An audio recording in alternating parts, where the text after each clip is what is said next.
গ্রামীণ বসতি গড়ে ওঠার প্রাকৃতিক এবং আর্থসামাজিক কারণ। প্রাকৃতিক কারণগুলির মধ্যে মূলত জলবায়ু, ভূপ্রকৃতি এবং জলের যোগান, মৃত্তিকা, বনভূমি, সূর্যালোক ইত্যাদি অত্যন্ত গুরুত্বপূর্ণ ভূমিকা পালন করে। এবং আর্থসামাজিক কারণগুলির মধ্যে মূলত যোগাযোগ ব্যবস্থা, শিক্ষাকেন্দ্র, ধর্মকেন্দ্র, অর্থনৈতিক ব্যবস্থা ইত্যাদির উপর নির্ভর করে গ্রামীণ বসতি গড়ে ওঠে।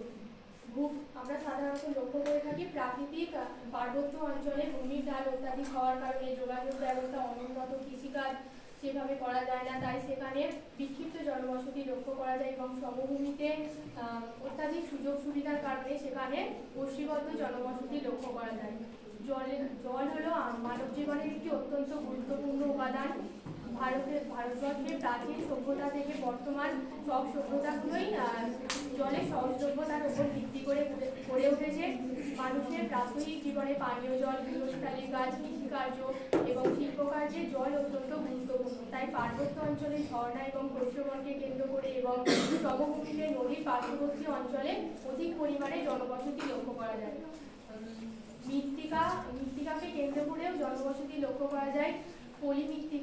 পলিমৃত্তিকাতে উর্বর পলিমৃত্তিকাতে কৃষিকাজের অধিক সুযোগ সুবিধার জন্য সেখানে অধিক জনবসতি লক্ষ্য করা যায়। পার্বত্য অঞ্চলের পূর্ব ঢালে সূর্যরশ্মি গৃহস্থালির মধ্যে প্রবেশ করানোর জন্য পূর্ব ঢালে অধিক জনবসতি লক্ষ্য করা যায়। তারপর গ্রামীণ জনবসতি গড়ে ওঠার জন্য ঘরবাড়ি তৈরি এবং জ্বালানির কাঠ সংগ্রহ করার জন্য বনভূমির পার্শ্ববর্তী অঞ্চলে অধিক পরিমাণে জনবসতি আমরা লক্ষ্য করে থাকি। অপ্রাকৃতিক কারণগুলির মধ্যে মূলত যোগাযোগ ব্যবস্থা একটি অন্যতম গুরুত্বপূর্ণ কারণ। যেখানে যোগাযোগ ব্যবস্থা অতি উন্নত, রাস্তার ধারে সাধারণত অধিক পরিমাণে জনবসতি লক্ষ্য করা যায়। অর্থনৈতিক ব্যবস্থা যেখানে অধিক উন্নত, সেখানে